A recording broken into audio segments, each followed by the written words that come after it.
everyone. Welcome to today's class. I'm Dr. Neeti Rathore and I'm back again with another video lesson on environmental sciences. As you already know, we actually began Unit 1 of Environmental Sciences from BTech course. ठीक है, इसमें हम last 3 topics पढ़ेंगे आज green house effect. Basically हमें पढ़ना है global warming, acid rain and photochemical smog. ये लास्ट 3 टॉपिक्स हैं हमारे यूनिट के. इसके बाद हमारा यूनिट कंप्लीट हो जाएगा. ठीक है, ये तीनों ही बेसिकली आउटकम है एयर पोल्यूशन के. एयर पोल्यूशन का ये बेसिकली इफेक्ट है ना. इसलिए हमें ये तीनों इस चैप्टर में पढ़ना है. ठीक है, तो चलिए शुरू करते हैं. Let's get started.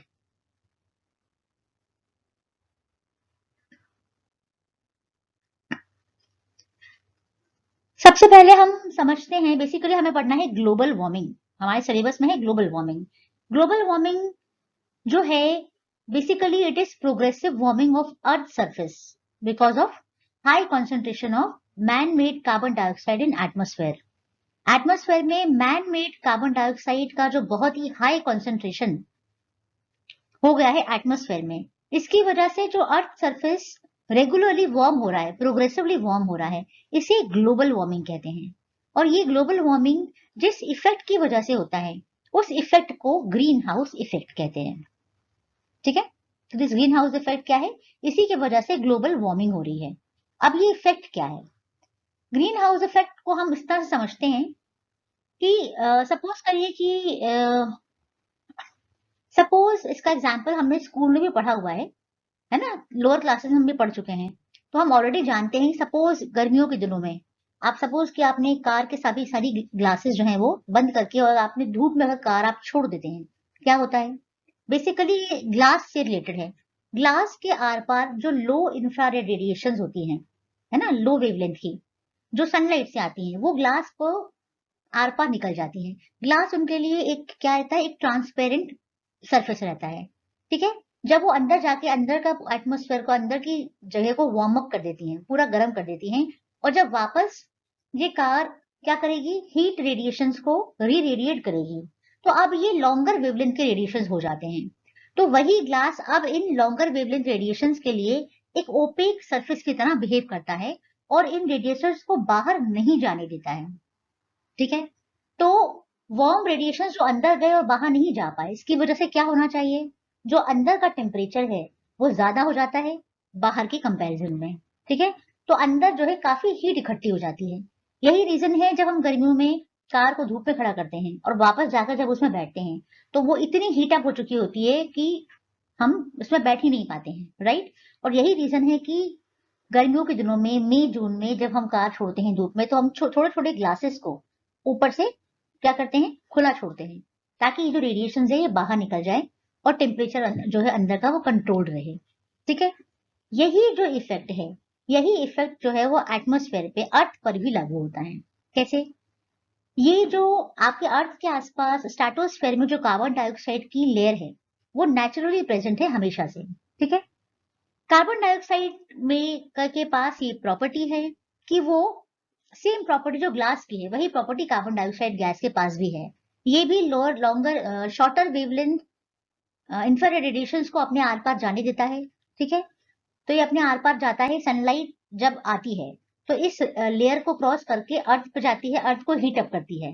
ठीक है, अर्थ को हीट होने के बाद जब ये वापस अर्थ री रेडिएट करती है रेडिएशंस, तो वो रेडिएशंस कार्बन डाइऑक्साइड लेयर में ट्रैप हो जाते हैं और बाहर स्पेस में नहीं जा पाते हैं. ठीक है, तो जब ये ट्रैप हो जाते हैं तो ये पूरी जो है ये एक हीटिंग इफेक्ट कॉज करता है. ठीक है, इसकी वजह से जो अर्थ का एवरेज मीन टेम्परेचर है वो ऐसा रहा है शुरू से कि जहां पर लाइफ जो है वो सरवाइव कर पाए. इसीलिए अर्थ जो है वो सपोर्ट करता है लाइफ को. ठीक है, लेकिन पिछले कुछ सालों में क्या हुआ? Because of industrialisation, because of too many, because of very much burning of fossil fuels, है ना, इन सभी चीजों के कारण क्या हुआ? जो मैन मेड कार्बन डाइऑक्साइड है उसका कॉन्सेंट्रेशन बहुत ज्यादा बढ़ गया है स्ट्रेटोस्फीयर में. ठीक, इसकी वजह से ये हीटिंग इफेक्ट भी बढ़ रहा है. इस हीटिंग इफेक्ट के बढ़ने की वजह से क्या हुआ? जो एवरेज मीन टेम्परेचर है अर्थ का वो भी बढ़ गया है. और इस वजह से, क्योंकि एक पूरा ग्लोबल फिनोमेना है, इसलिए इस वजह से बहुत सारे नेगेटिव चेंजेस, इसके नेगेटिव इफेक्ट्स देखने में आए हैं. ठीक है, इसीलिए हम ये टॉपिक पढ़ रहे हैं. इसी को कहते हैं ग्लोबल वार्मिंग. अब ग्लोबल वार्मिंग के कारण बहुत सारे इफेक्ट्स देखने में आए हैं जो अभी हम डिस्कस करेंगे। आज से 100 साल पहले कार्बन डाइऑक्साइड का जो कंसंट्रेशन था वो 275 ppm था। 2007 में ये 375 ppm हो गया और ऐसा अनुमान लगाया जा रहा है कि 2040 तक ये जो कंसंट्रेशन है ये 450 ppm हो जाएगा। ठीक है, तो आप देख रहे हैं कितनी तेजी से कार्बन डाइऑक्साइड कितना ज्यादा बढ़ रहा है। जितना ज्यादा कार्बन डाइऑक्साइड बढ़ेगा उतना ही ये हीटिंग इफेक्ट बढ़ेगा और उतनी ही नेगेटिव इफेक्ट्स देखने को मिल सकते हैं। Now this is picture presentation of green house effect. एक पिक्चर के थ्रू समझने की कोशिश करते हैं। जो सोलर एनर्जी है वो इस तरह से अर्थ पे आती है। ठीक है, अर्थ से टकरा के मैक्सिमम जो रेडिएशन है वो रिफ्लेक्ट हो जाते हैं टुवर्ड्स। जो रेडिएशन अर्थ एब्जॉर्ब कर लेता है वो हीट अप हो जाने के बाद वापस री रेडिएट करता है रेडिएशंस, जो कि लॉन्गर वेवलेंथ आईआर रेडिएशंस होते हैं। ये longer wavelength IR radiations green house gases के आर पार नहीं जा पाते हैं और उसमें ट्रैप होकर रह जाते हैं और इसी से कॉज होता है एक हीटिंग इफेक्ट। यही जो हीटिंग इफेक्ट है यही कॉज करता है ग्लोबल वार्मिंग। ठीक, let's see the major green house gases. सभी गैसेस जिनके पास ग्रीन हाउस की प्रॉपर्टीज हैं इन्हें ग्रीन हाउस गैसेस कहते हैं। कौन कौन सी हैं? वाटर वेपर है, मेन है कार्बन डाइऑक्साइड, मीथेन है, नाइट्रस ऑक्साइड N2O है। इन सब के पास ये स्पेशल प्रॉपर्टी है। ठीक है, तो क्या करते हैं ये विजिबल लाइट को सन से एब्जॉर्ब नहीं करते हैं, ये इंफ्रारेड लाइट को एब्जॉर्ब करते हैं जो अर्थ के सरफेस रेडिएट करती है। ठीक है, इन्हीं को कहते हैं ग्रीन हाउस गैसेस। ठीक, फिर मेन कार्बन डाइऑक्साइड के अलावा हेलोजन गैसेस भी हैं, कुछ क्लोरोफ्लोरोकार्बन भी हैं, नाइट्रोजन ऑक्साइड तो है ही और मीथेन है। ये सभी ग्रीन हाउस गैसेस हैं और ये सभी ये प्रॉपर्टी शो करते हैं। इन सब में सबसे ज्यादा कॉन्सेंट्रेशन कार्बन डाइऑक्साइड का है। ठीक है, इसीलिए हम लोग ग्लोबल वार्मिंग के लिए जो मेन कल्प्रिट है वो कार्बन डाइऑक्साइड को मानते हैं। ठीक है, हालांकि दूसरी गैसेस भी यहाँ पर इन्वॉल्व हैं। तो ये सभी जो हैं ये सन से आ रहे विजिबल लाइट को एब्जॉर्ब नहीं करती हैं। ठीक है, लेकिन ये क्या करते हैं, अर्थ सरफेस जो रेडिएशंस को, अर्थ सरफेस जिन इंफ्रारेड लाइट को जो है रेडिएट करते हैं ना, उन्हें ये एब्जॉर्ब करती हैं। चलिए पाई डायग्राम से समझते हैं कि कौन सी गैस कितना ज्यादा रिस्पॉन्सिबल है फॉर ग्रीन हाउस इफेक्ट, या कितना ज्यादा ये रिस्पॉन्सिबल है फॉर ग्लोबल वार्मिंग। देखिए सबसे बड़ा कल्प्रिट जो मेन विलन है वो है कार्बन डाइऑक्साइड, है ना। 64% carbon dioxide is responsible for global warming. Second number पे है आपका मीथेन 19%। इसके बाद है थर्ड नंबर पे क्लोरोफ्लोरोकार्बन जो 11% कॉन्ट्रीब्यूशन करता है टू ग्लोबल वार्मिंग। इसके बाद है N2O जो कि 6% करता है और इसके बाद ये एक पतली सी यहाँ पर लाइन बनी है ग्रीन कलर की, 0.4% जो है वो बाकी गैसेस हैं। ठीक है, इसमें ओजोन भी एक है। ठीक, तो इस तरह से जो मेन विलन है वो हमारा कार्बन डाइऑक्साइड है। इसीलिए हम ग्लोबल वार्मिंग के लिए जो मेन गैस रिस्पॉन्सिबल है वो कार्बन डाइऑक्साइड को मानते हैं, लेकिन ये सभी ग्रीन हाउस गैसेस हैं और ये सभी कॉन्ट्रीब्यूशन जो है वो देती हैं। ठीक, let's see the sources of green house gases, यानी ये सभी गैसेस कहाँ कहाँ से आती हैं। थर्मल पावर प्लांट जो है जो फॉसिल फ्यूल्स पे बेस्ड है ना, वो मेन कल्प्रिट्स हैं। सबसे ज्यादा मेनली जो कोल और मिनरल ऑयल वाले हैं ये huge amount of carbon dioxide liberate करते हैं। ठीक, दूसरा है बहुत सारी फैक्ट्रीज और इंडस्ट्रियल चिमनीज से जो वेस्ट आता है वो भी मेजर कॉज है कार्बन डाइऑक्साइड का, सारी ग्रीन हाउस गैसेस का। इसके बाद ऑटोमोबाइल एग्जॉस्ट, ये भी एक बहुत बड़ा सोर्स है ग्रीन हाउस गैसेस का, इसमें से मेन कार्बन डाइऑक्साइड आती है। इसके अलावा deforestation and burning of fossil fuels भी बहुत बड़ा source of carbon dioxide, methane and other green house gases.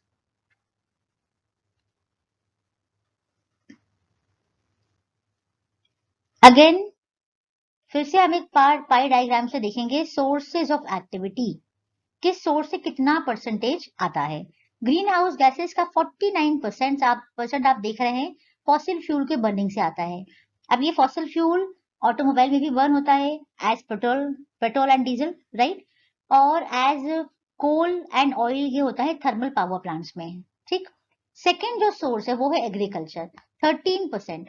13% source of green house gases is agriculture, agriculture से आता है। 14% source of green house gases है डिफॉरेस्टेशन। आप जानते हैं डिफॉरेस्टेशन में जंगलों की कटाई की जाती है बहुत मैसिव स्केल पे, है ना। और जंगल क्या करते हैं, ट्रीज क्या करते हैं, ट्रीज जो है वो बहुत सारी जो गैसेस एयर पोल्यूशन में एमिट होती हैं उनको एब्जॉर्ब कर लेते हैं। जब पेड़ नहीं रहेंगे तो वो सभी गैसेस जो ये एब्जॉर्ब करते हैं वो एनवायरनमेंट में ऐसे ही रह जाएंगी, है ना। तो ये वही 14% गैसेस हैं जो डिफॉरेस्टेशन की वजह से एडअप हुई हैं, ठीक। इसके अलावा है 24% इंडस्ट्रीज। 24% जो फॉसिल फ्यूल्स आ रहे हैं वो इंडस्ट्री से आ रहे हैं, ये भी काफी बड़ा एक वो है। तो इंडस्ट्रीज और फॉसिल फ्यूल की बर्निंग की मेन है जहां से ग्रीन हाउस गैसेस बहुत ज्यादा लिबरेट होते हैं। Let's see the effects of green house effect. Green house effect का क्या ऐसा इफेक्ट है जिसकी वजह से ये एक बहुत बड़ी प्रॉब्लम बन गया है, क्यों ये एक ग्लोबल एनवायरमेंटल इशू है, क्यों है? क्योंकि सबसे पहली बात तो ये है कि ग्लोबल वार्मिंग कॉज होती है because of green house effect, and global warming की वजह से क्लाइमेट चेंज होता है ना। जो अर्थ का प्रोग्रेसिव वार्मिंग अप हुआ है और इसका मीन टेम्परेचर बढ़ गया है, इसकी वजह से क्लाइमेट में बहुत ज्यादा चेंजेस आए हैं। कहीं पर बहुत ही एक्सट्रीम गर्मी पड़ने लगी है या बहुत ही एक्सट्रीम ठंड पड़ने लगी है। पूरी वर्ल्ड में कुछ एरियाज में बिल्कुल ड्राउट की सिचुएशन आ जाती है, रेनफॉल बिल्कुल भी नहीं होती है। ऑन द अदर हैंड दूसरी जगह पे क्या हो गया है, बिल्कुल ही बहुत ज्यादा बारिश हो रही है, बाढ़ आ रही है। तो इस तरह के जो जो एडवर्स जो क्लाइमेटिक इफेक्ट्स हैं ये देखे गए हैं बिकॉज ऑफ ग्लोबल वार्मिंग। दूसरा बहुत ही इंपॉर्टेंट इसका इफेक्ट है वो है राइज ऑफ सी लेवल। क्योंकि ग्लोबल वार्मिंग की वजह से जो ग्लेशियर्स थे वो मेल्ट हो गए हैं, तो इसीलिए जब ये मेल्ट होते हैं तो सी लेवल बढ़ जाता है, समुद्र में पानी जो है वो बढ़ जाता है। इसकी वजह से क्या होता है, सी लेवल के बढ़ने की वजह से जो कोस्टल एरियाज हैं, कोस्टल सिटीज हैं, वो सब पानी में धीरे धीरे डूबते जा रहे हैं, है ना।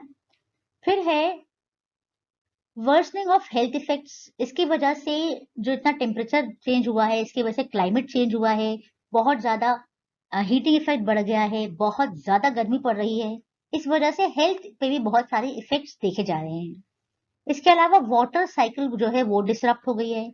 Water cycle, you already know what is water cycle. हम देखते हैं कि तालाबों से, रिवर से वाटर जो है इवेपोरेट होकर ऊपर जाता है ना, और फाइनली वो वापस बारिश के फॉर्म में वापस आ जाता है ना। तो ग्रीन हाउस इफेक्ट के कारण ये जो वाटर साइकिल का जो प्रॉपर एक साइकिल है ये डिस्टर्ब हो गया है, ठीक। इसके डिस्टर्ब होने की वजह से ही जो मैंने आपसे कहा कि बहुत ही एक्सट्रीम कंडीशंस देखी जा रही हैं, एकदम एक्सट्रीम रेनफॉल, बहुत ज्यादा रेनफॉल, और एक तरफ बिल्कुल भी बारिश ना होना, एकदम ड्राउट की सिचुएशन होना। तो ये एक्सट्रीम वेदर चेंजेस जो हैं ग्लोबल वार्मिंग की ही देन है। नेक्स्ट जो है वो है changing forest and natural areas. ये तो हम जानते ही हैं, है ना। डिफॉरेस्टेशन के कारण जो है क्या हो रहा है, जंगल जो है वो काटे जा रहे हैं, तो इससे फॉरेस्ट भी चेंज हो रहा है। जो नेचुरल एक बैलेंस है, नेचुरल जो बैलेंस होता है ना, एनवायरमेंटल बैलेंस, वो पूरा डिस्टर्ब हो गया है। फिर एक है challenges to agriculture and food supply because of extreme heat, extreme cold, बहुत ज्यादा बारिश होना और बिल्कुल सूखे की स्थिति आना।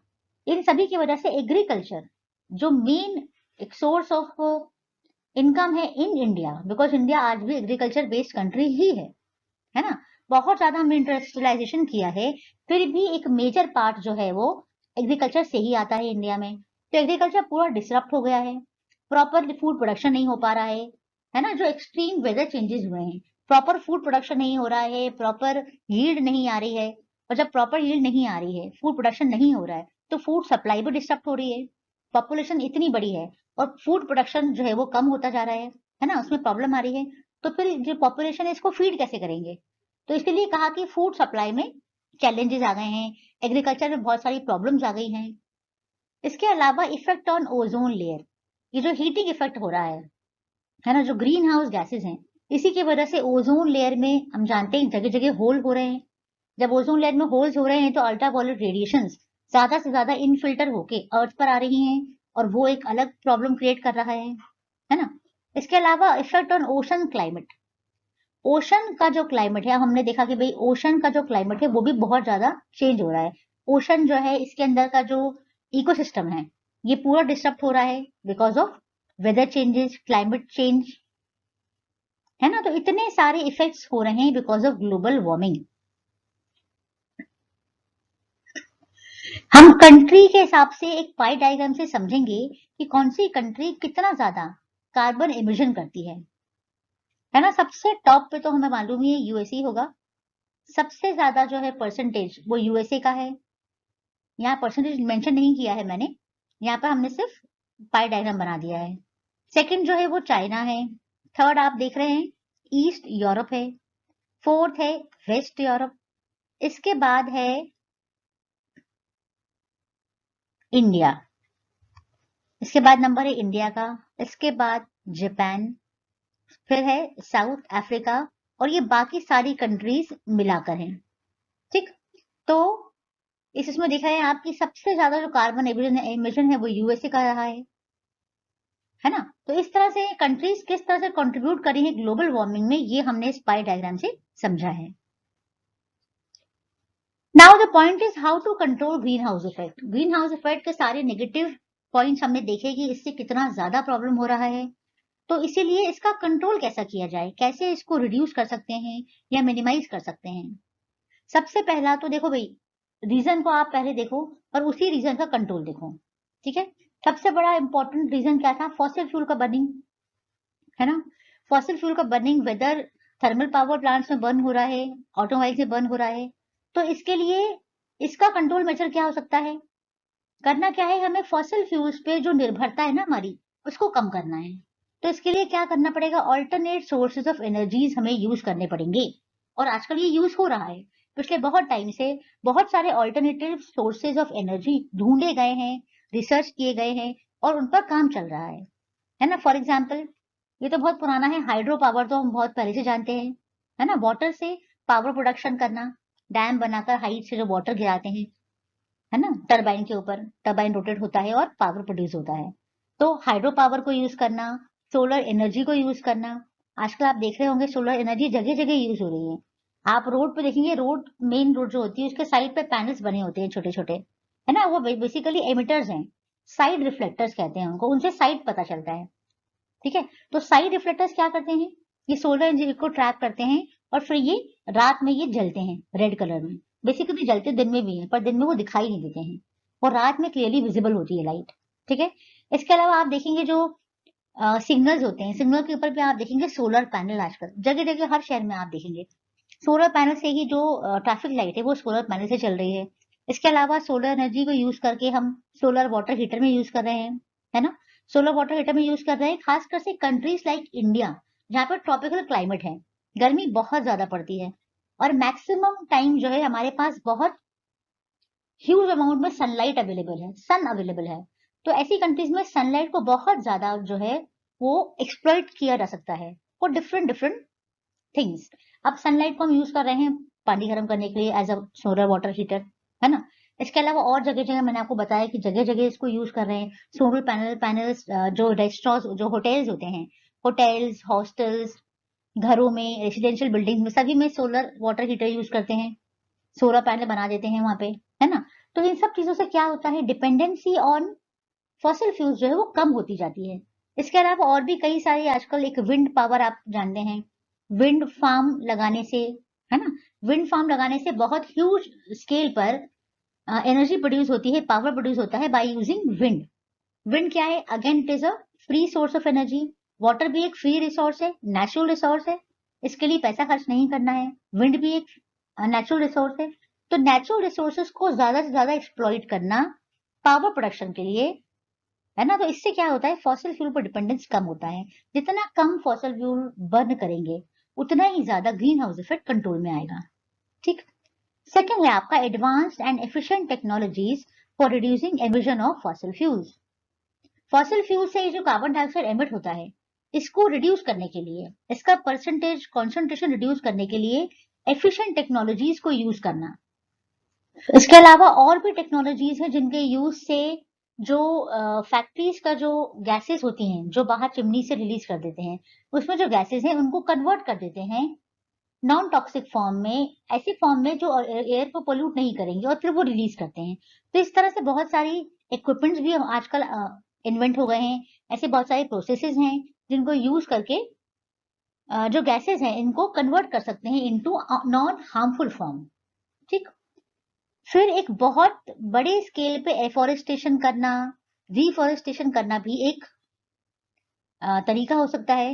हम जानते हैं कि ग्रीन हाउस गैसेस के कॉन्सेंट्रेशन के बढ़ने के पीछे एक बहुत बड़ा कारण क्या है? डिफोरेस्टेशन, पेड़ों का कटना, जंगलों का कटना।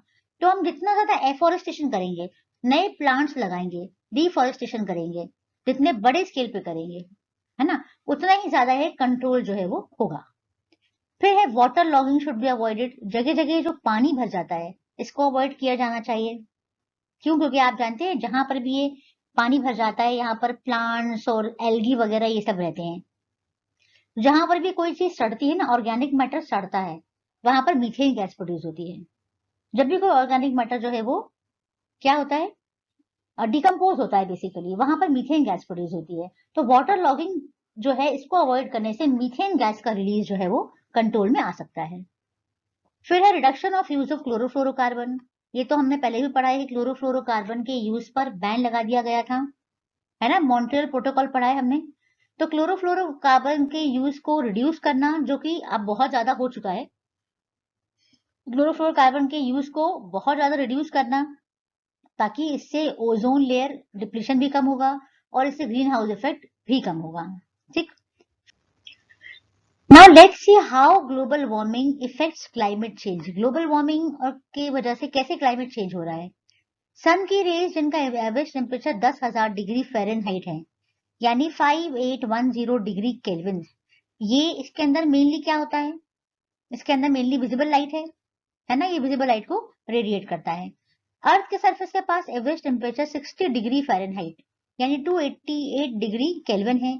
तो ये रेडिएट करता है इंफ्रारेड पार्ट ऑफ स्पेक्ट्रम।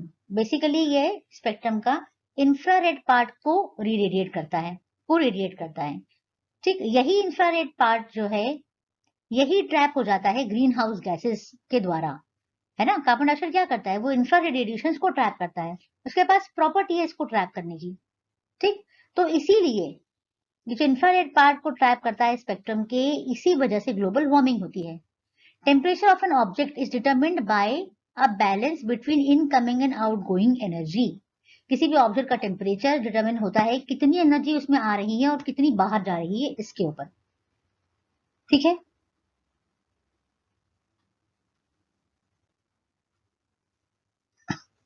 अर्थ के लिए इनकमिंग एनर्जी जो है is the absorbed light from the sun. ठीक। सन से जो लाइट आ रही है और जो एब्जॉर्ब कर रहा है वो उसकी इनकमिंग एनर्जी है। और आउटगोइंग एनर्जी क्या है? वो है इंफ्रारेड लाइट। इंफ्रारेड लाइट जो अर्थ के सरफेस से रेडिएट होकर बाहर स्पेस में जाती है। ठीक। लेकिन because of green house gases की वजह से अर्थ जो है ये टोटल जो हीट है इसको रेडिएट नहीं कर पाता है। ठीक। और इसी वजह से लाइफ जो है वो पॉसिबल हो पाती है अर्थ पे, है ना। ग्रीन हाउस इफेक्ट के कारण अर्थ जो है उसकी सारी हीट जो है वो स्पेस में जाने की बजाय ट्रैप हो जाती है कार्बन डाइऑक्साइड की लेयर में। इसी की वजह से अर्थ का जो टेम्परेचर है, एवरेज मीन टेम्परेचर, वो ऐसा है कि जहां पर लाइफ सरवाइव कर सकती है। ना तो बहुत ठंडा है, ना ही बहुत गर्म है ना। तो ये टेम्परेचर जो है, ये एवरेज मीन टेम्परेचर जो है, ये बिल्कुल सही टेम्परेचर है, ऑप्टिमम टेम्परेचर है जो लाइफ के सस्टेनेंस के लिए चाहिए है। इसीलिए यहाँ पर लाइफ पॉसिबल हुई। लेकिन इसी वजह से, यही जो ग्रीन हाउस इफेक्ट जिसकी वजह से लाइफ पॉसिबल हुई है, उसी की वजह से लाइफ जो है वो अर्थ पे खत्म भी हो सकती है। ऐसी कंडीशन बन गई है, क्योंकि ग्रीन हाउस गैसेस का जो वार्मिंग का जो ये प्रॉपर्टी है, भाई ये प्रॉपर्टी बढ़ रही है। क्यों? क्योंकि ग्रीन हाउस गैसेस जो नेचुरल प्रेजेंट थी वो तो एक नॉर्मल से कॉन्सेंट्रेशन में थी, लेकिन ह्यूमन एक्टिविटीज की वजह से इनका कॉन्सेंट्रेशन जो है वो बहुत बढ़ गया है और बढ़ता जा रहा है। तो ये जो हीटिंग इफेक्ट है ये भी बढ़ रहा है।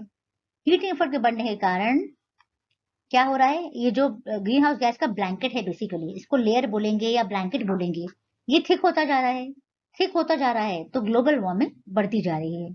और ग्लोबल वार्मिंग के कितने ज्यादा खराब इफेक्ट्स हैं, नेगेटिव इफेक्ट्स हैं, ये हम देख ही चुके हैं, है ना। तो are you getting the point?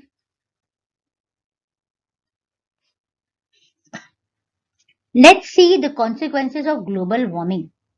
Climate change जो हो रहा है, जो हमने पढ़ा कि क्लाइमेट में चेंज हो गया है, इसकी वजह से लाइफ की सस्टेनेबिलिटी जो है वो खतरे में पड़ गई है। जो लाइफ कार्बन डाइऑक्साइड की वजह से पॉसिबल हुई थी, अब वही खतरे में आ गई है। क्यों आ गई है? क्योंकि हमने पढ़ा कि ग्लोबल वार्मिंग की वजह से पोलर आइस कैप्स और ग्लेशियर्स मेल्ट हो रहे हैं, हो गए हैं, बहुत ज्यादा मेल्ट हो चुके हैं, है ना। और साथ साथ थर्मल एक्सपेंशन भी हो रहा है वाटर का। ठीक, वाटर का जो थर्मल एक्सपेंशन है वो भी हो रहा है। जब पोलर कैप्स और ग्लेशियर्स पिघल रहे हैं तो पानी कहाँ जा रहा है? पानी सी में आ रहा है, सी लेवल बढ़ रहा है।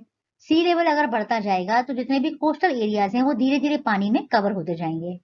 ठीक है, बहुत सारे छोटे छोटे से देश हैं जो पूरे कोस्ट बसे हुए हैं, वो भी एक्सटिंक्ट हो चुके हैं। इसके अलावा बहुत ज्यादा ड्राउट और फ्लड की कंडीशन है, ये मैं बता ही चुकी हूँ आपको। बहुत ही टेरेबल से स्टॉर्म्स, आंधी तूफान बहुत ज्यादा आने लगा है। बहुत हॉट डेज बहुत बढ़ गए हैं, टेम्परेचर बहुत बढ़ गया है। इन्हीं सब क्लाइमेट चेंज की वजह से डिजीजेज लाइक मलेरिया, डेंगू, ये इनके इंसिडेंसेस बहुत बढ़ रहे हैं। Impact of ecosystem would change the crop production, ये तो हम जानते ही हैं कि इकोसिस्टम के इम्पैक्ट की वजह से क्रॉप प्रोडक्शन जो है वो बहुत चेंज हो गया है। Specially Asia, Africa, south and central America में क्रॉप प्रोडक्शन का पैटर्न बहुत चेंज हो गया है। जितना फूड यहाँ पर चाहिए है पॉपुलेशन को सस्टेन करने के लिए, उतना फूड प्रोडक्शन एक चैलेंज बन गया है। बहुत मुश्किल से इतना ज्यादा फूड जो है वो प्रोडक्शन हो पा रहा है ना। It has become a challenge because of global warming. ये भी हम जानते हैं अगर ग्लोबल वार्मिंग इसी तरह से कंटिन्यू रहा तो फॉरेस्ट जो है वो ऑलमोस्ट डिसअपियर हो जाएंगे और बायोडाइवर्सिटी भी एक्सटिंक्ट हो जाएगी। क्यों? क्योंकि जो हीट बहुत बढ़ गई है ना। इसके अलावा जो एडवर्स क्लाइमेट सिचुएशन मैंने बोला ना, एक्सट्रीम क्लाइमेटिक सिचुएशंस हैं, बहुत सूखा पड़ रहा है, बहुत बारिश हो रही है, तो इस तरह का जो एटमॉस्फेयर है ये बहुत सारे प्लांट्स और एनिमल्स इनको सस्टेन नहीं कर पा रहे हैं और ये एक्सटिंक्ट होते जा रहे हैं धीरे धीरे बिकॉज ऑफ ग्लोबल वार्मिंग। पिछले कई सालों में देखा गया है कि बहुत सारे प्लांट्स की स्पीशीज जो पहले कभी नहीं थी अब वो मिल रही हैं, वो दिखाई दे रही हैं। क्योंकि ऐसे प्लांट स्पीशीज जिनको बहुत हीट चाहिए है वो अब अपीयर कर रही हैं, ऐसे हमको मिली हैं, स्टडी से मिली हैं। और बहुत सारी स्पीशीज जो पहले हुआ करती थी वो धीरे धीरे एक्सटिंक्ट हो गई हैं। Same is with animals, animals के साथ भी ये चीज हो रही है। तो प्लांट्स और एनिमल्स मिलाकर ही तो बायोडाइवर्सिटी बनाते हैं, है ना। तो ग्लोबल वार्मिंग के कारण बायोडाइवर्सिटी भी रिड्यूस हो रही है। बिलियंस ऑफ पीपल इफेक्ट हो रहे हैं, किससे? ड्रिंकिंग वाटर सप्लाई की प्रॉब्लम हो रही है, सैनिटेशन की दिक्कत है, ड्राउट है, पानी है ही नहीं पीने के लिए, है ना। तो इससे ह्यूज पॉपुलेशन जो है इससे परेशान हो रही है, इससे अफेक्ट हो रही है। इसके अलावा सी लेवल का जो राइज है, प्रोजेक्टेड लेवल जो है वो 9 सेंटीमीटर से 29 सेंटीमीटर हो जाएगा बाय 2029। अभी जो लेवल है वो 9 सेंटीमीटर है। 2029 तक ये अनुमान लगाया गया है कि ये सी लेवल 29 सेंटीमीटर तक बढ़ जाएगा और 2090 तक 2090 तक यही जो लेवल है 96 सेंटीमीटर हो जाएगा। आप इमेजिन कर सकते हैं कितना सारा वर्ल्ड का पॉपुलेशन जो है वो खत्म हो जाएगा, क्योंकि लैंड बचेगा ही नहीं, सब पानी से ढकता जाएगा।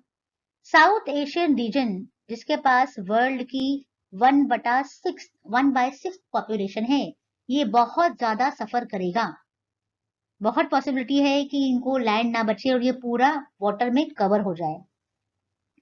Increase in heat, stress, mortality and diseases. Heat के कारण बहुत ज्यादा डेथ रेट बढ़ रहा है, बहुत सारी डिजीजेज बढ़ रही हैं। ठीक है, ये जो हम सुनते हैं ना कि प्रलय आएगा, तो बेसिकली प्रलय क्या है? वो यही है, जो ग्लोबल वार्मिंग के कारण जो अर्थ, हम क्या सब जानते हैं हमारे प्लैनेट पे क्या है? It is a blue planet. Earth is a blue planet क्योंकि मैक्सिमम पार्ट इसका वाटर से ढका हुआ है। जो थोड़ा बहुत लैंड है वो भी जब पानी से पूरा ढक जाएगा, उसी को प्रलय, उसी को कयामत कहा गया है नॉर्मल शब्दों में, है ना। जिसको हम पढ़ते हैं कि भाई कयामत आएगी, प्रलय आएगी, पूरा अर्थ खत्म हो जाएगा, वापस फिर से शुरुआत होगी। तो बेसिकली दिस इज, ये वही हो रहा है, ग्लोबल वार्मिंग के कारण जो हो रहा है ये वही हो रहा है ना। तो ग्रीन हाउसेस गैसेस को बहुत ज्यादा रिड्यूस नहीं किया गया, बहुत ज्यादा कंट्रोल नहीं किया गया, तो यही होने वाला है। लेकिन एक बहुत अच्छी न्यूज है, एक गुड न्यूज बोलेंगे, कि पिछले कुछ समय से ये देखा गया है कि ग्लोबल वार्मिंग जो है वो काफी कंट्रोल में आ गया है और टेम्परेचर पहले की तरह नहीं बढ़ रहा है। इसका रीजन ये है कि बहुत ज्यादा, जो मैंने बताया कि एनर्जी के अल्टरनेटिव सोर्सेस बहुत ज्यादा यूज हो रहे हैं वर्ल्ड के सभी पार्ट में। नॉर्वे, आपको मालूम है नॉर्वे एक बहुत छोटी सी कंट्री है। नॉर्वे का 100% जो पावर प्रोडक्शन है, आपको मालूम है वो वाटर से कर रहे हैं। जी हाँ, पिछले बहुत साल से वो वाटर से प्रोड्यूस कर रहे हैं। तो बेसिकली देखा जाए तो वो कंट्रीब्यूट ही नहीं कर रहे हैं एयर पोल्यूशन में या ग्लोबल वार्मिंग में, जो कि बहुत अच्छी बात है ना। छोटी कंट्री के लिए ये पॉसिबल है, बड़ी कंट्री के लिए it is next to impossible. लेकिन आप कंप्लीटली फॉसिल फ्यूल का यूज बंद नहीं कर सकते हैं, लेकिन हाँ उसको बहुत हद तक रिड्यूस जरूर कर सकते हैं। ठीक है, इसके अलावा जो रेमेडियल मेजर्स हमने डिस्कस करे हैं, है ना, जो रेमेडियल मेजर्स हमने डिस्कस करे हैं, उसमें एक बहुत बड़ा जो हाथ है वो नॉर्मल पब्लिक भी इसमें बहुत कुछ कर सकती है ना। जो ट्रांसपोर्टेशन से, ऑटोमोबाइल से जो कार्बन डाइऑक्साइड आ रहा है उसको हम बहुत ज्यादा रिड्यूस कर सकते हैं, है ना। कैसे? हम हर छोटे छोटे काम के लिए कार या टू व्हीलर उठाकर जाते हैं। ठीक है, जितना ज्यादा पॉपुलेशन बढ़ रहा है उतनी ही ज्यादा जो ऑटोमोबाइल है वो बहुत बढ़ गई है रोड पर। जितनी ऑटोमोबाइल्स हम यूज करेंगे, जितना ज्यादा यूज करेंगे, उतने ज्यादा कार्बन डाइऑक्साइड प्रोड्यूस करेंगे। इसीलिए कॉन्सेप्ट आया है कि छोटी छोटी चीजों के लिए हम ट्राई करेंगे, हम वॉक करके जाएं या हम साइकिल यूज करें। हर चीज के लिए हम कोई भी ऑटोमोबाइल, कोई भी गाड़ी, कोई भी व्हीकल ना यूज करें। पहला पॉइंट, है ना। फिर सेकंड पॉइंट है कार पुलिंग। कार पुलिंग में क्या होता है? भाई 4-5 लोग एक ऑफिस जा रहे हैं 4 डिफरेंट व्हीकल से, वही 4 लोग अगर एक एक व्हीकल से ऑफिस जाते हैं साथ में, तो जो कार्बन डाइऑक्साइड इमिशन है 1/4 हो गया बस यही चीजों, इन्हीं चीजों को। इसके अलावा ये तरीका है कि आप बहुत ज्यादा पब्लिक ट्रांसपोर्ट को यूज करें बजाय इंडिविजुअल ट्रांसपोर्ट यूज करने के, है ना। I know in big cities this is very not very relevant, इतना ये पॉसिबल नहीं हो पाता, पर एटलीस्ट हम कार पूलिंग जैसी चीजें करके कर सकते हैं, बिकॉज ये हमारी खुद की इंडिविजुअल पॉकेट पर भी इफेक्ट करता है ना। राइट, आपको जो भी आपका पेट्रोल का जो भी खर्च आता है ऑफिस जाने के लिए, कॉलेज जाने के लिए, स्कूल जाने के लिए, वो जो है आपका कट हो जाएगा, पॉकेट पे भी आपके असर नहीं आएगा। तो it is a very good thing. Car pooling से आपके कार्बन डाइऑक्साइड का एमिशन भी रिड्यूस होगा, एट द सेम टाइप का ये पॉकेट फ्रेंडली भी रहेगा, है ना। तो इस तरह की भी बहुत सारी चीजें हैं जो छोटे छोटे इंडिविजुअल लेवल पर हम कर सकते हैं to reduce global warming, right.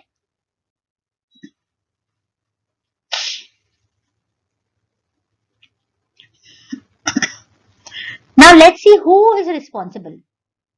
Global warming के लिए और क्लाइमेट चेंज के लिए कौन रिस्पॉन्सिबल है? सबसे ज्यादा जो एफ्लुएंट और रिच कंट्रीज है ना वो रिस्पॉन्सिबल है। क्यों? क्योंकि global energy consumption and carbon dioxide emission 3 times increase हुआ है 1950 से 85 के बीच। और हमने देखा है कि ये कौन कर रहा है, सबसे ज्यादा रिस्पॉन्सिबल कौन है? यूएसए, है ना। जितनी रिच कंट्रीज हैं वो इसके लिए मेजर रिस्पॉन्सिबल हैं। सबसे ज्यादा जो कार्बन डाइऑक्साइड एमिशन आ रहे हैं वो वहीं से आ रहे हैं। 1990 में 21 billion ton of global emission में से 14 बिलियन टन रिच कंट्रीज ने एमिट किया। नाउ यू कैन अंडरस्टैंड कि 21 billion ton of global emission में से 14 टन जो है वो सिर्फ रिच कंट्रीज से आए हैं, USA, Russia, UK and all, right. और बाकी सभी देश मिलाकर सिर्फ 7% प्रोड्यूस कर रहे हैं। So you can make out कि कितना ज्यादा कंट्रीब्यूशन यहाँ से आ रहा है। इसके अलावा यूएस अलोन ने 5 billion ton of carbon produce कर रहा है, राइट। तो यूएस अकेला ही 5 billion ton of carbon produce कर रहा है। तो यू कैन मेक आउट, आप समझ ही सकते हैं कंडीशन को। इंडिया एमिट करता है 159 मिलियन टन, जो कि इससे बहुत कम है। हमने देखा ही है पाई डायग्राम में, हम करीब शायद 7th नंबर पे आ रहे हैं, 6 या 7 नंबर पे हैं हम कार्बन एमिशंस में, right. Now let's see what is acid rain. Since industrial revolution, जब से इंडस्ट्रियल रिवोल्यूशन शुरू हुआ है तभी से एटमॉस्फेयर में sulphur dioxide and nitrogen dioxide का एमिशन बहुत इंक्रीज हुआ है। 1852 में रॉबर्ट ऑगस्ट स्मिथ ने पहली बार एक रिलेशन देखा एसिड रेन और एटमॉस्फेरिक पोल्यूशन के बीच में, मैनचेस्टर इंग्लैंड में। यानी उन्होंने पहली बार उन्हीं ने स्टडी किया था कि एसिड रेन और एटमॉस्फेरिक पोल्यूशन का क्या रिलेशन है। उन्होंने ये देखा कि सल्फर डाइऑक्साइड और नाइट्रोजन डाइऑक्साइड जो एयर पोल्यूशन की वजह से एटमॉस्फेयर में रहते हैं या एटमॉस्फेयर में आते हैं, जब वो रेन वाटर में जब प्रेसिपिटेशन होता है तब रेन वाटर में वो मिक्स हो जाते हैं, डिजोल्व हो जाते हैं और बना लेते हैं nitric acid and sulphuric acid. ठीक, और यही रेन एसिड रेन के फॉर्म में फिर अर्थ पर आती है। ठीक है, तो ये जो टर्म है एसिड रेन, ये भी पहली बार स्मिथ ने ही दिया था 1972 में। ठीक है, नाउ बेसिकली एसिड रेन क्या है इसको पहले समझते हैं। देखिए, जो नॉर्मल रेन वाटर होता है, नॉर्मल जो वाटर होता है उसको हम क्या समझते हैं, हम मानते हैं कि वाटर न्यूट्रल है ना। लेकिन अगर हम प्रॉपर रेन वाटर की बात करें तो रेन वाटर न्यूट्रल नहीं होता है, बल्कि स्लाइटली एसिडिक होता है। क्यों? क्योंकि ड्यूरिंग प्रेसिपिटेशन जब रेनफॉल अर्थ पर आता है, एटमॉस्फेयर को क्रॉस करता है, इस बीच एटमॉस्फेयर में present carbon dioxide gas water में डिसॉल्व हो जाती है और बनाती है कार्बोनिक एसिड। ये है इक्वेशन, देखिए, H2O when dissolved, carbon dioxide when dissolved in water forms H2CO3 carbonic acid. Carbonic acid एक वीक एसिड है, इसीलिए इसके प्रेजेंस की वजह से रेन वाटर का पीएच 5.6 हो जाता है।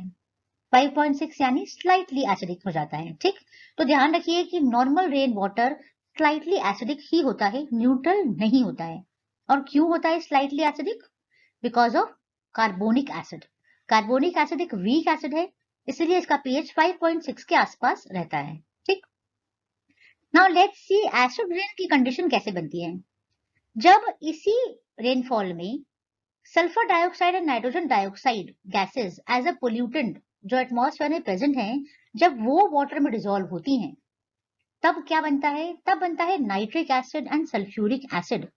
और क्योंकि ये बहुत ही स्ट्रॉन्ग एसिड्स हैं, इसलिए पीएच हो जाता है करीब 2.4 से 2.6 के आसपास। 2.3 से 2.6 के आसपास पीएच रहता है इसका। ठीक, और अब ये वाटर बहुत ही एसिडिक हो गया है। अब ये कहलाती है, ये जो कंडीशन बनी, इसको कहा जाता है एसिड रेन। क्या कहा जाता है? Acid rain. ठीक, तो एसिड रेन का पीएच 2.3 से 2.6 के बीच में होता है, जबकि नॉर्मल रेन वाटर का पीएच 5.6 होता है। क्लियर? ये काफी इंपॉर्टेंट है acid rain, mostly short notes में पूछा जाता है।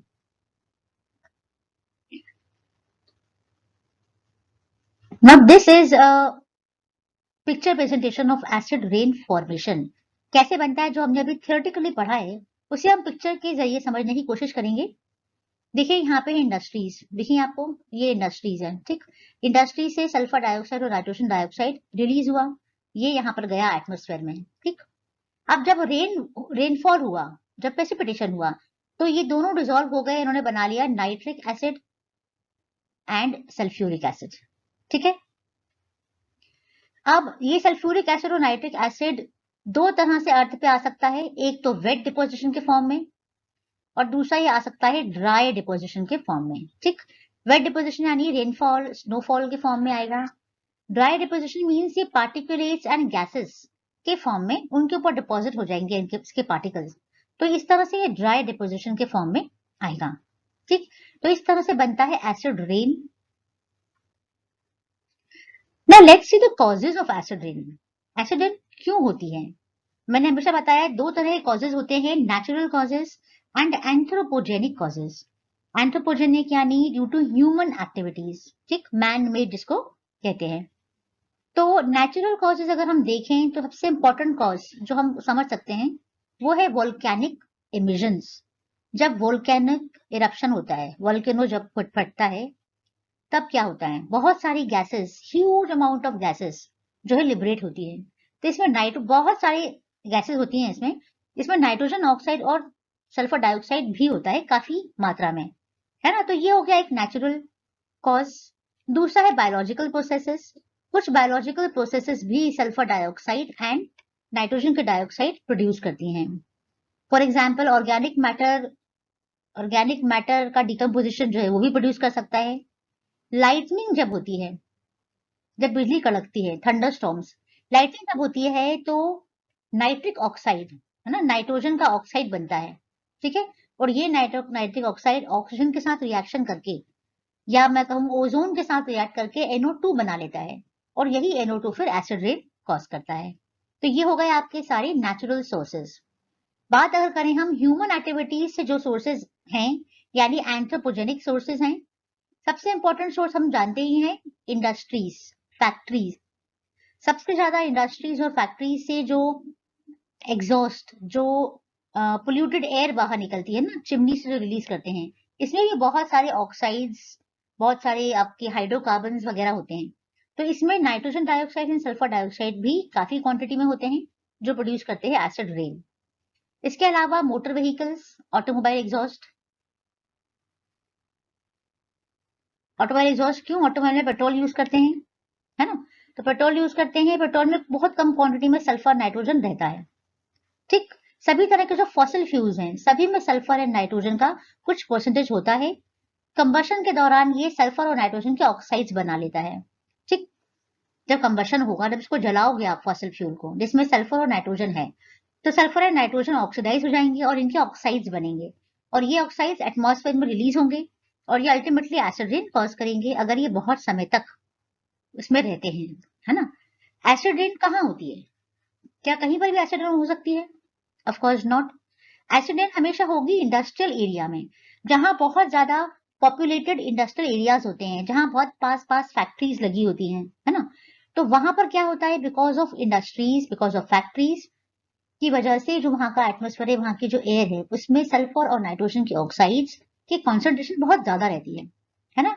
और वो बहुत इजीली आसपास डिस्पर्स नहीं हो पाते हैं, तभी वहां पर एसिड रेन होता है।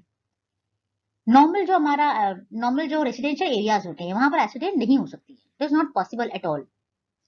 Then we have coal based power plants, I am sorry, coal based power plants, ऐसे पावर प्लांट्स जो कोल को एज अ फ्यूल यूज करते हैं, है ना? Thermal power plants. ठीक, सो सारे थर्मल पावर प्लांट्स जो कोल बेस्ड है, कोल का जब कंबशन होता है, कोल में सल्फर एंड नाइट्रोजन दोनों प्रेजेंट होते हैं, कुछ कुछ क्वांटिटी में। डिपेंड करता है on the quality of coal, depend करता है कोल इज बिटुमिनस कोल है या सब बिटुमिनस कोल है, उस पर डिपेंड करता है। ठीक है, तो जब भी कोल को आप कंबस्ट करोगे, जब भी आप लकड़ी जलाओगे, कोयला जलाओगे, किसी भी फ्यूल को जब आप का कंबशन करोगे, तो उसमें सल्फर और नाइट्रोजन के ऑक्साइड्स 100% प्रोड्यूस होंगे ही होंगे। ठीक, then we have domestic fires. Domestic fires यानी जो हम घरों में, एक वो रहता है, एक रोड्स पे नगर निगम वाले मोस्टली जो लोग होते हैं, वो कचरा वगैरह जो है, गार्बेज जो होता है सूखा, उसको बर्न कर देते हैं, जला देते हैं, है ना? या घर में हम जो भी डोमेस्टिकली जो आपके जो रूरल एरियाज हैं, जहां पर wood and coal as a fuel अभी भी यूज होता है ना? तो ये जो डोमेस्टिक फायर्स होती हैं, ये भी प्रोड्यूस करती हैं सल्फर और नाइट्रोजन के ऑक्साइड्स। और आपका लास्ट है स्मेल्टर्स। स्मेल्टर्स क्या होते हैं? Smelters are basically furnaces. ये बड़ी बड़ी भट्टियां होती हैं, जहां पर मोस्टली क्या करते हैं, यहाँ पर रोएस्टिंग या कैल्सिनेशन का प्रोसेस किया जाता है। बेसिकली यहाँ पे ओर से ओर से जब एक्सट्रैक्ट करते हैं ना मेटल, तब स्मेल्टर्स यूज होते हैं, तब यहाँ पर कंबशन होता है, कंबशन किया जाता है। ठीक, तो यहाँ से भी नाइट्रोजन और सल्फर के ऑक्साइड्स प्रोड्यूस होते हैं और एटमोस्फेयर में आते हैं। क्लियर?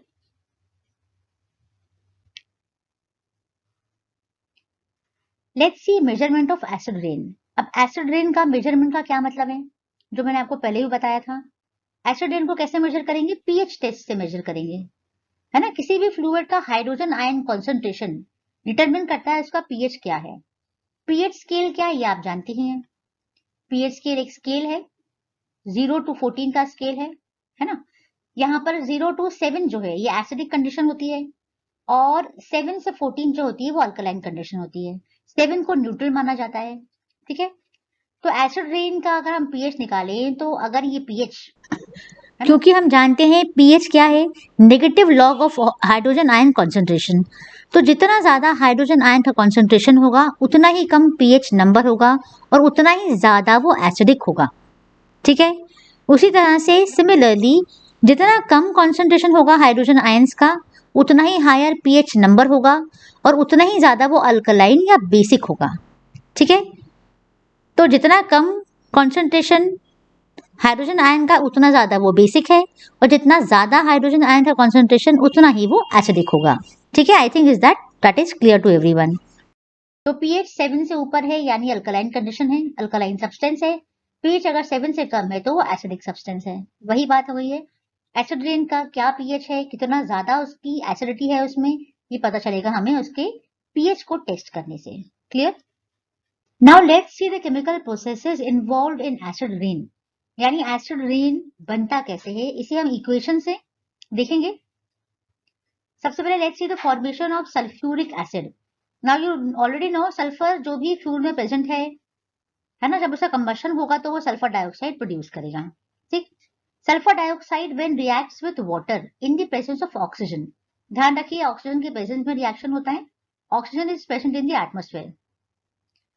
तो जब ऑक्सीजन के प्रेजेंस में सल्फर डाइऑक्साइड रिएक्ट करता है with H2SO4, it forms H2SO4.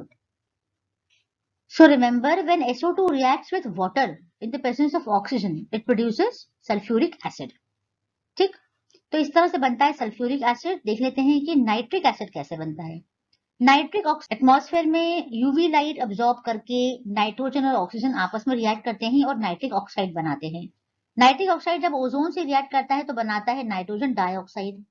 ये नाइट्रोजन डाइऑक्साइड फिर एक और मॉलिक्यूल से रिएक्ट करके बनाता है नाइट्रोजन ट्राइऑक्साइड।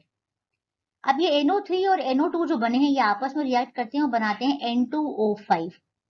ये N2O5 जब वाटर में डिसॉल्व हो जाता है तो प्रोड्यूस करता है HNO3। तो इस पूरी रिएक्शन के दौरान आप देखेंगे कि ओजोन का डिप्लीशन हो रहा है ना, जो भी ओजोन यहाँ प्रेजेंट है वो टूटता जाता है ऑक्सीजन में। तो इस तरह से बनता है nitric acid and sulphuric acid during acid rain. Let's see the adverse effect of acid rain. Acid rain का क्या एडवर्स इफेक्ट होता है प्लांट्स पर, ह्यूमंस पर। प्लांट्स जो हैं प्लांट्स एंड ट्रीज जो हैं ये बहुत बुरी तरीके से इफेक्ट होते हैं बिकॉज ऑफ एसिड रेन। सबसे पहले होता है लीफ टिश्यूज का क्लोरोसिस। लीफ के जो टिश्यूज हैं ये येलो हो जाते हैं, इसी को बोलते हैं क्लोरोसिस। ये देखिए ये लीफ जो यहाँ ग्रीन थी ये यहाँ पर येलो हो गई है ना। तो जब क्लोरोसिस हो जाएगा, जब ये येलो हो जाएंगे तो बेसिकली इसका क्लोरोफिल डिस्ट्रॉय हो रहा है ना। क्लोरोफिल डिस्ट्रॉय होगा और अगर पत्तियां येलो हो जाएंगी तो ये फोटोसिंथेसिस नहीं कॉज करेंगी, फोटोसिंथेसिस में नहीं हो पाएगा, और फोटोसिंथेसिस नहीं होगा तो ये फूड नहीं बना पाएंगी और धीरे धीरे प्लांट जो है इट विल डाई। इसके अलावा जो डायरेक्ट इफेक्ट होता है प्लांट ग्रोथ पर वो भी होता है बिकॉज ऑफ टॉक्सिफिकेशन ऑफ सॉइल। जब एसिड रेन होता है तो वहां की जो सॉइल है वो टॉक्सिफाई हो जाती है बिकॉज ऑफ एसिड, है ना। जब ये टॉक्सिक सॉइल में प्लांट ग्रो करेगा तो उसकी ग्रोथ बहुत ज्यादा इफेक्ट होगी। ठीक है, फिर सॉइल न्यूट्रिएंट्स, जो सॉइल में जो न्यूट्रिएंट्स प्रेजेंट हैं वो एसिड की वजह से डिस्ट्रॉय हो जाएंगे, खत्म हो जाएंगे, तो प्लांट की प्रॉपर ग्रोथ नहीं होगी, स्टंटेड ग्रोथ होगी। इसके अलावा एसिड रेन से लीव्स पे जो स्टोमेटल पोर होते हैं ना, भाई फोटोसिंथेसिस कैसे होता है बताइए। ऑलरेडी वी नो, हमने पढ़ा है स्कूल में, लीव्स में स्टोमेटा होता है, स्टोमेटा में ओपनिंग होती है, उस ओपनिंग से ही कार्बन डाइऑक्साइड लीव्स लेती हैं फॉर फोटोसिंथेसिस और उसी से ऑक्सीजन रिलीज होता है, राइट। तो स्टोमेटल पोर्स एसिड रेन की वजह से ब्लॉक हो जाते हैं। जब ये ब्लॉक हो जाते हैं तो कॉज फोटोसिंथेसिस का प्रोसेस रुक जाता है। इसके अलावा electron transport system, biochemical reactions, ये सभी पीएच डोमिनेटेड रिएक्शंस हैं। ठीक है, तो अगर पीएच बहुत कम हो जाएगा एसिड रेन की वजह से तो ये सभी रिएक्शंस जो है वो डिस्टर्ब हो जाएंगे, सभी प्रोसेसेस डिस्टर्ब हो जाएंगे और ओवरऑल प्लांट का ग्रोथ जो है नहीं होगा and ultimately the plant will die. इसके अलावा क्लोरोफिल का डिग्रेडेशन होता है, ये मैंने पहले भी बताया आपको, है ना, कि क्लोरोफिल जो है वो डिस्ट्रॉय हो जाता है because of acid rain and therefore this क्या करता है, ये अल्टीमेटली कॉज करता है death of the plant. Soil का तो हमने अभी भी डिस्कस करा है कि सॉइल को क्या होता है, एसिड रेन सॉइल की पूरी बायोलॉजी और केमिस्ट्री को डैमेज कर देता है। केमिस्ट्री को डैमेज करने का मतलब ये है कि इसमें जो केमिकल जो न्यूट्रिएंट्स हैं वो डैमेज होते हैं, डिस्ट्रॉय होते हैं, और बायोलॉजी से मतलब है कि जो माइक्रो ऑर्गेनिज्म सॉइल में प्रेजेंट है ना, बैक्टीरिया वगैरह जो प्लांट ग्रोथ के लिए बेनिफिशियल हैं, ये सभी किल हो जाते हैं, एसिड रेन इसको किल कर देती है। तो अल्टीमेटली ये सॉइल जो है इसकी पूरी बायोलॉजी और केमिस्ट्री डिस्टर्ब हो जाती है और ये प्लांट ग्रोथ में हेल्प नहीं कर पाती है ना। प्लांट्स कैसे ग्रो करते हैं, बिकॉज ऑफ सॉइल। तो जब सॉइल ही पूरी डैमेज हो जाएगी तो प्लांट्स ग्रो कैसे करेंगे, है ना। माइक्रोब्स जो होते हैं, micro organisms present in the soil, ये एक पर्टिकुलर पीएच ही टॉलरेट कर पाते हैं। ठीक है, अगर बहुत कम पीएच हो जाता है बिकॉज ऑफ एसिड रेन तो दे डाई। फिर सॉइल की जो अपर फर्टाइल लेयर है जिसमें एसेंशियल न्यूट्रिएंट्स होते हैं, ये सॉइल से लीच अवे हो जाते हैं बिकॉज ऑफ एसिड रेन। ये तो हम जानते हैं। एसिड में ये न्यूट्रिएंट्स जो होते हैं वो डिसॉल्व होके बह जाते हैं, इसी को बोलते हैं लीच होना। ठीक। इसके अलावा surface water and aquatic animals पर भी एसिड रेन का इफेक्ट है। एसिड रेन हम जानते हैं कि पीएच को लो कर देता है ना? तो और हाई एल्यूमिनियम कंसंट्रेशन जो रहता है सरफेस वाटर में, इससे फिशेज एंड एक्वेटिक एनिमल्स जो हैं ये डैमेज होते हैं, दे आर बेसिकली किल्ड। इसके अलावा वाटर बॉडी में प्रेजेंट बायोडाइवर्सिटी भी रिड्यूस हो जाती है। बायोडाइवर्सिटी यानी various forms of plants and animals. ठीक।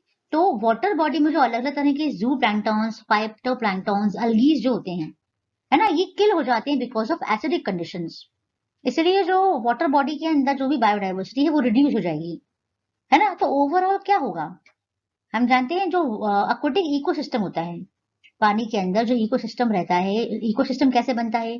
फूड चेन से बनता है। ये सब हम स्कूल में पढ़ चुके हैं, है ना? ऑलरेडी हम ये सब जानते हैं। स्टिल मैं आपको रिवाइज करा देती हूँ कि जो फूड चेन्स होती है मिला के फूड वेब बनाती हैं, अल्टीमेटली यही इकोसिस्टम का एक मेन पार्ट होता है।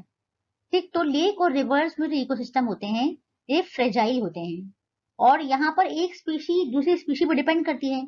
कोई भी एक स्पीशी अगर डिसअपियर हो जाती है, किल हो जाती है, मर जाती है, तो दूसरी स्पीशी जो उसको फीड करती है, उसी पर वो जिंदा रहती है, वो भी डिसअपियर हो जाती है। तो अल्टीमेटली एसिड रेन की वजह से लेक्स में, रिवर्स में जो इकोसिस्टम है वो पूरा का पूरा डैमेज हो जाता है।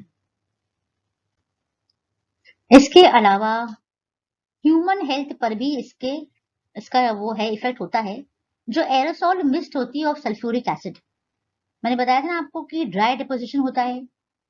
अगर फॉग पड़ रहा है ठंड में सपोज, तो फॉग के ऊपर ये पार्टिकल्स जम जाते हैं, तो ये एरोसॉल मिस्ट कहलाता है। ठीक। तो ये बहुत तरह के रेस्पिरेटरी इफेक्ट्स कॉज करता है। जो ड्राई डिपोजिशन के फॉर्म में ये पार्टिकुलेट मैटर पे स्टिक हो जाती हैं, सल्फर ऑक्साइड, नाइट्रोजन डाइऑक्साइड, तो ये रेस्पिरेटरी इलनेस कॉज करते हैं। और जो ऑलरेडी एस्थमेटिक हैं, जिन्हें ऑलरेडी ब्रोंकियल एलर्जीज हैं, उनके लिए तो ये बहुत ही ज्यादा सिवियर कंडीशंस क्रिएट कर देता है। इसके अलावा एसिडिफिकेशन बहुत प्रॉब्लम क्रिएट करता है ह्यूमन नर्वस सिस्टम में, रेस्पिरेटरी सिस्टम में एंड डाइजेस्टिव सिस्टम में। अगर ये पार्टिकल्स किसी तरह डाइजेस्टिव सिस्टम में पहुंच जाते हैं तो वहां पर ये डिस्ट्रप्शन कॉज करते हैं। रेस्पिरेशन में मैंने आपको पहले ही बताया था कि नॉर्मल पार्टिकल्स भी अगर नोज के थ्रू विंड पाइप तक पहुंचते हैं और विंड पाइप से अंदर जाते हैं तो लंग्स में जाके एम्बेड हो जाते हैं, है ना? वहां पर ये अपनी टॉक्सिक इफेक्ट शो करते हैं। और क्योंकि ये टॉक्सिक हैं, ये केमिकल्स बहुत खराब हैं, है ना? क्योंकि ये टॉक्सिक है तो ये धीरे धीरे लंग्स को डैमेज कर देते हैं in the long run. Initially ये ब्रीदिंग प्रॉब्लम कॉज करते हैं, रेस्पिरेशन प्रॉब्लम कॉज करते हैं, और धीरे धीरे लॉन्ग रन में ये लंग्स को भी डैमेज कर सकते हैं। ठीक है। इसके अलावा बिल्डिंग्स मटेरियल पर भी इसका इफेक्ट है, बहुत ज्यादा इफेक्ट है। जिसका एसिड रेन का, एसिड रेन एक्सटेंसिवली डैमेज कर देता है बिल्डिंग्स को, स्ट्रक्चरल मटेरियल्स को, खास तौर पर जो मार्बल से बने हैं, लाइमस्टोन या स्लेट से बने हैं, है ना? क्यों? क्योंकि देखिए ये रिएक्शन होता है, calcium carbonate when reacts with sulphuric acid क्या बन जाता है? कैल्शियम सल्फेट बन जाता है। तो बेसिकली वहां कैल्शियम कार्बोनेट की बजाय कैल्शियम सल्फेट आ जाता है ना? यही रीजन है जो ताजमहल डैमेज हुआ है, डिटीरियोरेट हुआ है, वो इसी वजह से हुआ है ना? तो कैल्शियम कार्बोनेट जो बहुत ही शाइनी, स्मूथ और बड़ा अच्छा सा एक टेक्सचर उसका होता है, वो पूरा डिस्ट्रॉय हो जाता है और वो खुरदुरा हो जाता है, बजाय स्मूथ रहने के रफ सरफेस हो जाता है, उसकी शाइन खत्म हो जाती है। ग्रीस एंड इटली में बहुत सारे इनवैल्यूएबल स्टोन, बहुत ही कीमती पत्थरों के स्टैच्यूज जो है वो पार्शियली डिसॉल्व हो गए हैं एसिड रेन से। देखिए मैंने पिक्चर दिया है 1908 में, ये एक बहुत ही वैल्यूएबल स्कल्पचर है, और ये देखिए 1969 में इसकी क्या कंडीशन हुई है। क्यों हुई है? क्योंकि ये डिसॉल्व हो गया, इसके पार्ट्स डिसॉल्व हो गए एसिड रेन में, तो ये पूरा डिस्टॉर्ट हो गया है ना? और ये बहुत ही कीमती पत्थरों से बना हुआ है। सिमिलरली इंडिया में हुआ है। इंडिया में एक बहुत बड़ा केस स्टडी है एसिड रेन का, आगरा का ताजमहल। आगरा के ताजमहल का जो कंडीशन हुआ है वो बिकॉज ऑफ मथुरा रिफाइनरी है। मथुरा रिफाइनरी से बहुत ज्यादा सल्फर डाइऑक्साइड प्रोड्यूस होता था बेसिकली, अब तो उसे काफी कंट्रोल कर लिया गया है। तो ये जो सल्फर डाइऑक्साइड यहाँ से प्रोड्यूस होता था उसकी वजह से एसिड रेन को सफर किया ताजमहल ने, जिसकी वजह से उसका पूरा जो है वो कैल्शियम कार्बोनेट जो लाइमस्टोन है, जो मार्बल है, वो पूरा डिटीरियोरेट हो गया है। चलिए, मैंने भी कहा ही था कि ये इंडिया में बहुत बड़ा केस स्टडी है, डिटीरियोरेशन ऑफ ताजमहल। और सिर्फ इंडिया में ही नहीं, अराउंड द वर्ल्ड इसको पढ़ा जाता है as an example, as a case study of air pollution और एसिड रेन। ताजमहल हम जानते ही is the 7th wonder of the world. और ये डिटीरियोरेट क्यों हुआ? क्योंकि मथुरा रिफाइनरी जो यहाँ से 40 किलोमीटर अवे है, 40 किलोमीटर अवे मथुरा रिफाइनरी से जो इमिशंस आए, इसमें सल्फर डाइऑक्साइड बहुत ज्यादा था, बहुत ज्यादा क्वांटिटी में था। उसकी वजह से इसने एसिड रेन को सफर किया। ऑयल रिफाइनरी जो है, जबकि बहुत ही लो सल्फर कंटेंट वाला फ्यूल यूज कर रही थी, फिर भी 25 से 30 ton of sulphur dioxide per day ये रिलीज करता था। ये रिफाइनरी पर डे रिलीज करती थी, जिससे ताजमहल का ये कंडीशन हुआ है जो हमने अभी देखा हुआ है ना। पूरा ताजमहल जो मार्बल के कारण ऑफ वाइट से कलर का था, वो ब्राउनिश हो गया था। अब तो इसको वापस रिस्टोर कर लिया गया है बहुत ज्यादा, है ना, बट आज से 10-12 साल पहले इसकी कंडीशन बहुत ज्यादा खराब थी। तो all because of acid rain, the credit goes to the acid rain, right. Now the point is, हमने एसिड रेन देख लिया, इसके कितने ज्यादा हार्मफुल इफेक्ट्स हैं सभी चीजों पे, प्लांट्स पे, सॉइल पे, मटेरियल पे। तो द पॉइंट इज कि इसको कंट्रोल करना जरूरी है। So how should it be controlled? मैं हमेशा बताती हूँ कि कंट्रोल कहाँ से आप उठाएंगे, कहाँ से? सोर्स से। जो जो सोर्स है बस उसको आपको कंट्रोल करना है ना। तो पहला सोर्स हमने देखा था कि फॉसिल फ्यूल को बर्न करने से ये होता है ना। तो क्लीन कंबशन टेक्नोलॉजीज यूज करने से ये होता है। जहां जहां भी कंबशन हो रहा है फ्यूल का, वहां पर क्लीन टेक्नोलॉजीज यूज हो। फॉर एग्जाम्पल, बजाय कोल को बर्न करने के, या जो हम व्हीकल में पेट्रोल यूज करते हैं, इसकी वजह अगर सीएनजी यूज किया जाए। What is CNG? CNG is compressed nitro, sorry, it is compressed natural gas. तो सीएनजी का कंबशन जो है, वो ये गैसेस प्रोड्यूस नहीं करता है, इसीलिए उसको क्लीन एंड ग्रीन फ्यूल कहते हैं। तो इस तरह की टेक्नोलॉजीज यूज की जाएं। फिर पोल्यूशन कंट्रोल इक्विपमेंट्स यूज किए जाएं। पोल्यूशन कंट्रोल करने के लिए बहुत सारे ऐसे इक्विपमेंट्स हैं, बनाए गए हैं, इन्वेंट किए गए हैं, जिनमें जो फैक्ट्रीज का जो धुआं होता है ना, एग्जॉस्ट, उसको रिलीज करने से पहले उसमें जो भी पार्टिकुलेट मैटर है और गैसेस हैं, उनको डिस्ट्रॉय किया जा सकता है या रिमूव किया जा सकता है before releasing it into the atmosphere, है ना। तो ये इक्विपमेंट्स यूज करने चाहिए।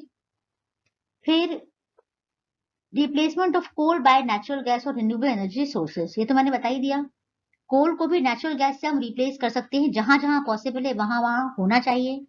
इसके अलावा क्या है कि हमारे यहाँ पावर प्रोडक्शन जो है बहुत ज्यादा कोल पर बेस्ड है, तो इसीलिए रिन्यूएबल एनर्जी सोर्सेज अगर यूज की जाएं, बहुत सारे रिन्यूएबल एनर्जी सोर्सेज पिछले बहुत सारे सालों में इंट्रोड्यूस किए गए हैं और बहुत एक्सप्लॉइट किए जा रहे हैं।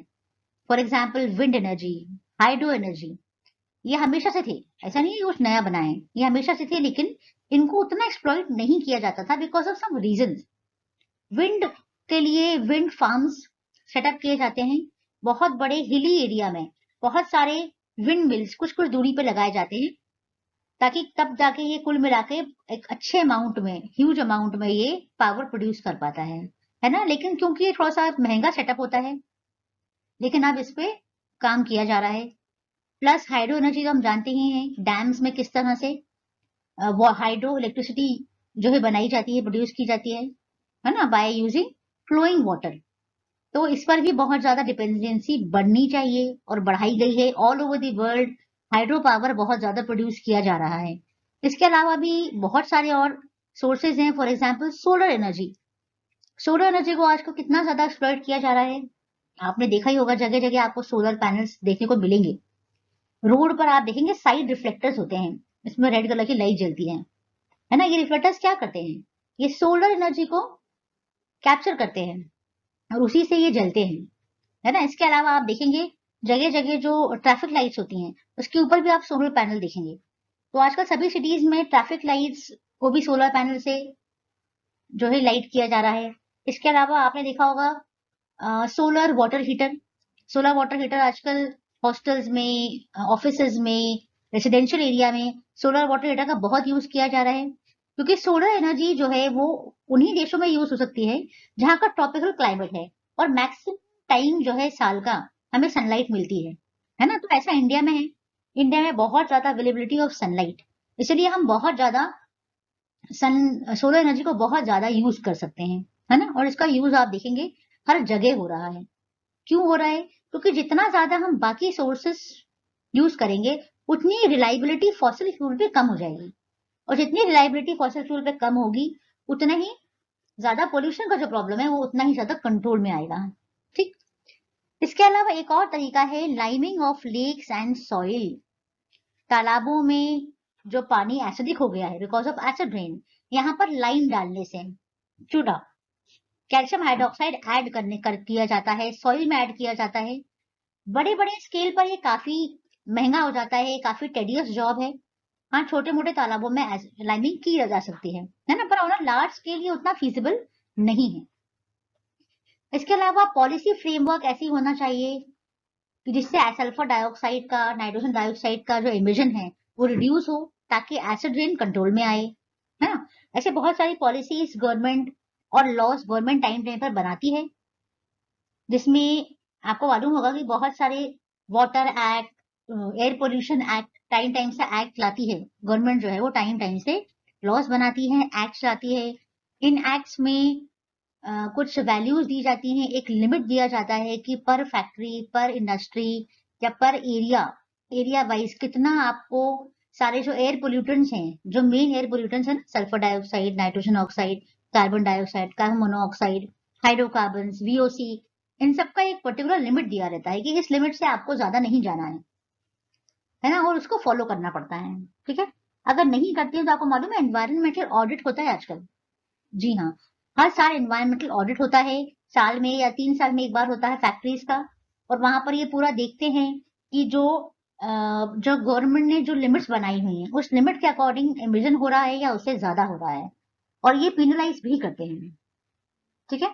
इसके अलावा एक सब प्रोजेक्ट बनाया जाना चाहिए जो प्रमोट करे क्लीनर प्रोडक्शन को, रिड्यूस करे एसिड रेन को, एयर पोल्यूशन को, और एनवायरमेंट को इम्प्रूव करे। टाइम टाइम पे एनवायरमेंटल प्रोटेक्शन पॉलिसी, है ना, एनवायरमेंटल प्रोटेक्शन एक्ट होता है, ईपीए, ये भी टाइम टाइम से बीच बीच में दिया गया है 2-3 बार। इसमें भी बहुत सारे कंट्रोल मेजर्स दिए गए हैं, एनवायरमेंट को हार्म नहीं करते हुए किस तरह से एमिशन जो है गैसेस का होना है, ये सब इस नॉर्म्स इसमें दिए रहते हैं, है ना। तो ये आपको ये जो है फॉलो किए जाने चाहिए। अगर सीरियसली इन्हें फॉलो किया जाए तो एयर पोल्यूशन भी कंट्रोल होगा एंड एसिड रेन भी कंट्रोल होगा। ये देखिए पिक्चर है,